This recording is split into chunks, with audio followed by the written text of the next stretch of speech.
Je m'appelle Jaime, je suis espagnol et je suis volontaire permanent à TD Carmonde.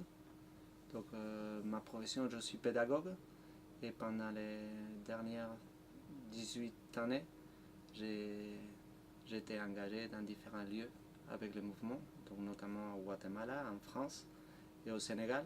Donc cette livre, je pense que c'est dans les gènes d'ATD Carmonde, dans le sens que quand on met un pied dans un quartier très défavorisé ou quand on est face à face à une famille dont on est étonné de leur comportement, même de leurs conditions, nous on dit parfois avec des grands mots que on essaye de faire des très pauvres nos maîtres. Mais pour en faire nos maîtres, nous utilisons des outils très simples. Donc la première chose, c'est de vraiment essayer d'observer et de comprendre pour agir. Donc régulièrement, quand on fait une bibliothèque de rue, quand on fait une visite, quand on est présent dans un lieu de misère, on essaie de retracer très précisément ce qu'on a vu, ce qu'on a entendu, ce qu'on a essayé de comprendre ou ce qu'on n'a pas compris. Cela, on le fait dans une double sens. Le premier, c'est pour apprendre et le deuxième chose, c'est pour redonner. En même temps, ça permet aux personnes eux-mêmes de comprendre ce qu'ils vivent sous notre regard positif, mais aussi, oui, il y a beaucoup de personnes qui n'ont pas eu la chance de côtoyer ou l'opportunité de côtoyer.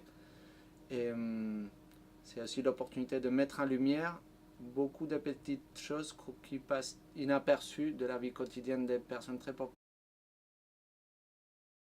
Les gens font beaucoup de choses pour changer leur vie, malheureusement.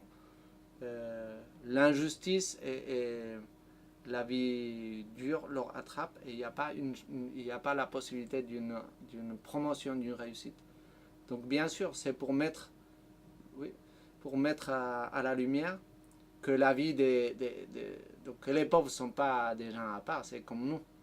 En fait, il y a beaucoup de nouvelles qui parlent de cet effort de dignité, mais je vais mettre une qui est un exemple. C'est une nouvelle où on est au milieu d'une famille où la maman nous a demandé de venir couper les cheveux au gamin parce que la marque qu'on parle toujours mal des enfants. Donc la maîtresse a dit très précisément que ces enfants ont des poux et si c'est pas avec le cheveu coupé au ras, vraiment c'est pas la peine de venir. Cette famille était angoissée pour dire mais Jaime, vous voyez, et en plus de ça, il y a lycée, c'est que la maîtresse a mis dans le cahier a mis manque d'hygiène. Donc le fils essayait de se défendre, il disait mais ils ont mis manque d'hygiène parce qu'il y a de la boue, mais vous m'avez demandé d'aller chercher du bois pour cuisiner et quand je suis parti, mes frères et sœurs ont pris mon cahier. Bon, voilà. Comment on peut redonner à cette famille le sens et la fierté de tous les efforts qu'ils font? Il n'y a qu'une seule lit dans l'unique pièce où dort cette personne. Cette maman a fait l'effort que ces enfants aillent à l'école et pas travailler. Les plus grands n'ont pas pu partir, donc c'est avec beaucoup de sacrifices et de différences à l'intérieur de la famille.